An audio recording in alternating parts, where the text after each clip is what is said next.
Hello everyone, and welcome to Purim 101. Purim is coming up in 2 days. I am Yarin, and welcome.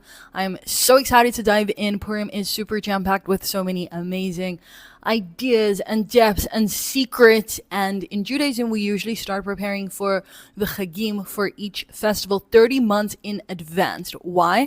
Because on every holiday and every festival, a lot of spiritual light comes down, a lot of insight, a lot of potential, and we have to be creating the vessels to integrate that insight and that wisdom and use it to create something new, to enhance our consciousness and really just take things to the next level. So if you're watching this, we are now preparing and creating the vessel by learning the wisdom of the Megillah, by learning the wisdom of Purim, and also especially the wisdom of Queen Esther and what she is here to teach us. So let's dive right in. I'm going to make this a little bit short and sweet, but definitely giving you more than enough to think about, to ruminate, to, use to make Purim really special. So Purim starts on Thursday night. In Israel, we're actually celebrating it basically on Thursday, Friday, Saturday, and Sunday if you live in Jerusalem. So in Tel Aviv and in all places that don't have walls, it's on, and everywhere else in the world, it's Thursday night, Friday. And then just in Jerusalem, it basically runs on until Sunday. So there's a lot of partying going on, okay? Amazing. And yeah, just in terms of the partying, I think that we really perceive Purim as this crazy party day. And yes, while it totally is, and we have a mitzvah to get drunk and to have fun, Purim is actually probably the holiest day in the Jewish calendar. And you'll say to me, what do you mean? Yom Kippur is the holiest day of the Jewish calendar. And actually, Yom Kippur and Purim are basically the opposite sides of the same coin. And if you even look at the words Yom Kippur, which means the day, Yom, Ke, like Pur, Purim. So Yom Kippur is the day like Purim.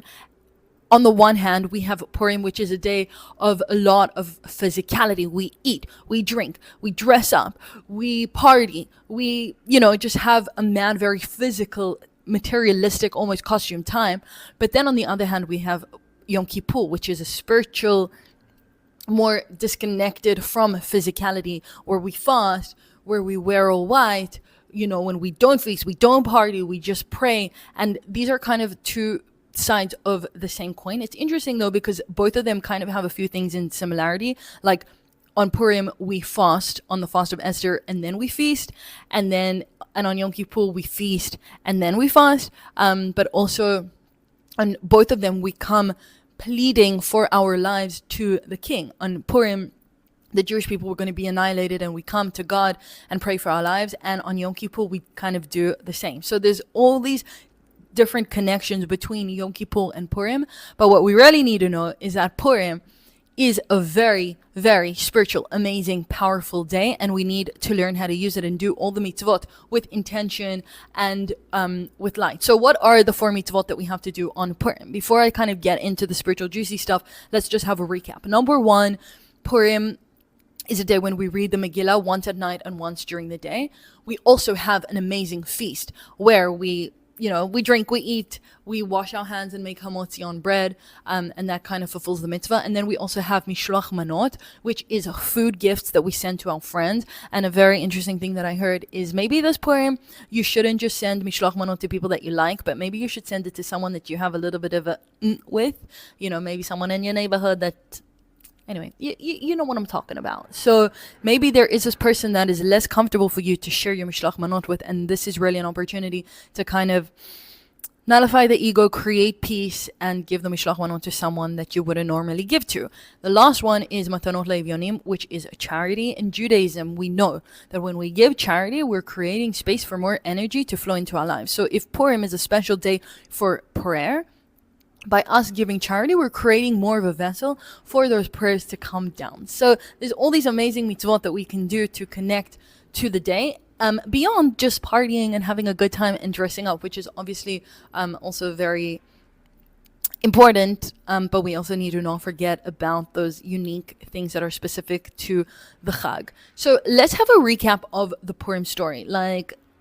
It's a lot, but we're just going to take a crazy little dive in, because I think that it's really important. You know, a lot of the times we read the Megillah and we're like, and the rabbi's like running through the Megillah, and we're like, I missed that, and not all of us have time to go through the Megillah during the before Purim to kind of learn it before. So just to recap, okay, so there was a king. His name was Achashverosh, and he ruled a monstrously huge empire that went from Hodu and Kush, 127 countries. It was basically like from India to Africa, the whole Middle East. He had many men, many armies, a lot of money, and this man liked to party, and he would throw these crazy banquets and these crazy feasts, and there was food and there was drugs, and there were women that used to be bathed in different oils for like a year before, and this was just, you know, it was a lot of fun. So basically at one of his parties, Achashverosh was like, I want you to bring my wife Vashti and to come dance naked in front of everyone. Vashti was like, not happening. And in her rebellion, she basically brought her demise, because she was killed and a new queen was needed. And that is when Queen Esther came into the kingdom. She was basically her uncle Mordechai, uncle, cousin, father, husband, we're not actually sure, but this man that she had a very close intimate relationship was a righteous man. He was a tzaddik of his generation, and basically he was like, cool, you got to do this. And she goes and becomes the queen. And what happens is that Haman, the evil sidekick of Achashverosh, basically says, okay, we're now going to kill all the Jews. Esther realizes with the help of Mordechai that she is the one who is there to save the Jews. At the beginning, she's like, I don't want to do it. Like, I don't think I can do it. And then Mordechai says to her, well, first of all, do you think that the Jewish people aren't going to be saved? Like, obviously the Jewish people are going to be saved. And either you have the merit to save them or someone else will. So she takes it upon herself, and she decides that she is going to do it. And she says, if I perish, I perish. She knew that she was risking her life. And basically what she does is that she invites King Achashverosh and Haman to a banquet. She doesn't straight away say to him, hey, I'm Jewish, save my people, you're going to kill them, we're going to die. No, she's like, okay, she just basically creates this whole strategy of how she's going to reel him in, how she's going to arouse his heart and his love. And so she invites him for one dinner, and then he's la la la la la, and then she invites him for another dinner, and then eventually she's like, I need to talk to you. And he's like, what can I do for you, Esther? I will give you up until half of my empire. And then she basically tells him the situation, and he's like, what? Me? Zeve, me, ze, who? That's from the Megillah. And basically she says, who is this man that is transpiring to do such a thing? And she says, Haman. But it was already too late. And basically they had sent out this message to in the entire empire, saying that on this day the Jewish people will be killed. Then it was reverted, but the Jewish people still had to fight and defend themselves, which they did. The Jews were saved. Everything flips on his head. Mordechai is the one who is celebrated. Haman is the one, and his sons are the ones that are hung up on the trees, and it turns into a joyous time and a joyous celebration that we celebrate up until today.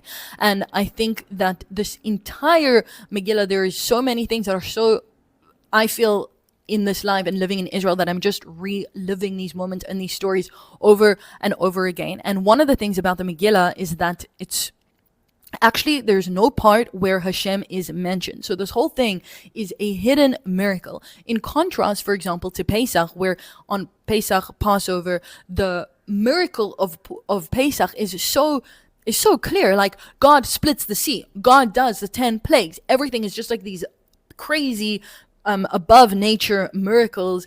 And in contrast to that, the Purim story is a huge miracle, but actually we don't see God. God is not mentioned, and it almost feels like God is behind the scenes. Also, the name Esther in Hebrew comes from the word Hester, which means hiddenness. So Megillat Esther means the story of hiddenness. So all Purim really is about revealing the hiddenness, revealing the divine providence that is in our lives at all times. All of us are going through a lot of things, and just realizing that we are not alone. Everything that is happening to us is happening for us, and that anything that we are waiting for, that we desire, that we see for ourselves, we need to just wait patiently and know that there's genius behind this reality, behind this matrix, and everything that is happening is transpiring for our higher good. And that is really what Megillat Esther and the hiddenness of this whole thing is really here to teach us.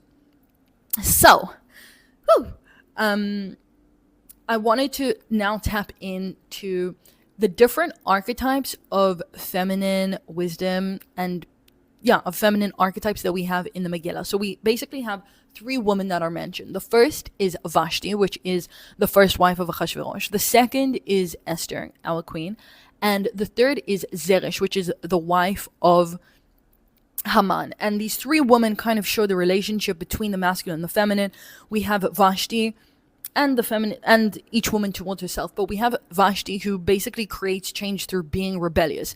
She is commanded to come and be naked, and she was like, hell no. And from this egotistic, very powerful place, she kind of actually leads to her own demise, because eventually she's killed for her rebellion. But yes, she does create change. And there's also, she, at the end of the day, if Vashti didn't rebel, Esther wouldn't have been able to step up and save the Jewish people and become the Jewish queen that she was. So all of this you can see again is this divine providence, the stage is being set behind the scenes. So that is Vashti, the rebellious archetype. Then we have Esther, which is the divine feminine soft power archetype. She doesn't come in and make like strong requests. She, in her wisdom, comes and does this whole power play, eventually using her heart, her charisma, her femininity, her sensuality to save the Jewish people. And then the third one is that we have basically Zeresh, which she was just like this savage woman who completely just downtrodden her husband. But we won't go into the third archetype, but we rarely have these different archetypes of women. And if we look at the two main ones, and especially what Esther is here to teach us, not just about our personal lives, but about Jewish history and life in general, is that Esther was basically the last hero in the entire Tanakh. We have the Torah, Nevi'im, Ketuvim. In all of the Jewish scripture, the last heroine is Esther. And it says that in the same way that Esther was the last person, the last woman to save the people, eventually in the times of Mashiach, the ultimate redemption will also be led by a woman, not just a woman in terms of the gender, but the woman in terms of archetype. The feminine archetype, like divine feminine, is the power and the force that is going to bring the ultimate redemption in the world. The soft compassion, soft power feminine, that is what is going to eventually lead to the light of the moon shining as bright as the sun, the light of the feminine to shine and even transcend the light and the power of the masculine. So all of this entire story, really at the crux of it, the core of it, is teaching us this very powerful lesson about the feminine, about soft power, and about Queen, and all the things that Queen Esther is here to teach us. And I just feel, even when I just think about the story, I'm like, how ass is it that we have this amazing female heroine that we get to look up to, that we get to learn from? She wasn't this savage ruler. She was just this amazing leader. She was courageous.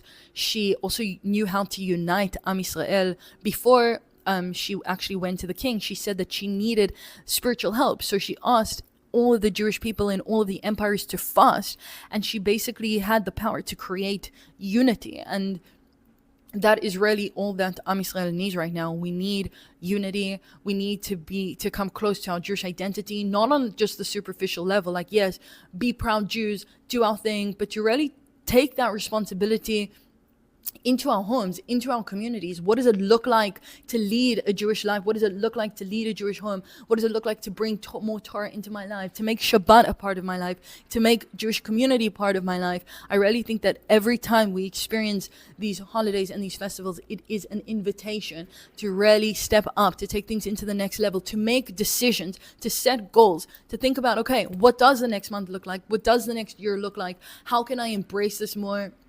How can I step up into my personal power more and learn from this holiday more? And I think that the more that we spend time learning and reading and really just connecting, because you can even just learn one thing and completely allow it to transform your life. So all I can say is, in closing and in wrapping up, is that now is really the time to take at least one idea or something that you learned from this video and to really internalize it. You can re-listen to this, you can think about it, you can journal about it, but really do something to bring down the spiritual teachings that we learn from the Megillah. Maybe you want to read the Megillah, maybe you want to prepare for Purim, whatever it means for you. One of the things that I am going to do this year, and I haven't done it before, is that I'm going to do a little hitbodedut session before Purim. And hitbodedut is basically just like a prayer session where you talk to God in your own language, not from a book, just from your own words, and really plead from the crux of your being, from the depths of your heart, and ask for the right words to come to your mouth. Ask for your heart to open, and ask for the shefa, the divine flow that's going to be coming to the world on Purim to really transform us. So I am excited. Also, I'm really excited to dress up. I'm excited to do all the things. And thanks for being here. If you have any questions, you can reach out to me on Instagram. I do respond, and I would love to connect with you. Please subscribe and have a Freilich Purim, a Purim Sameach, happy Purim, and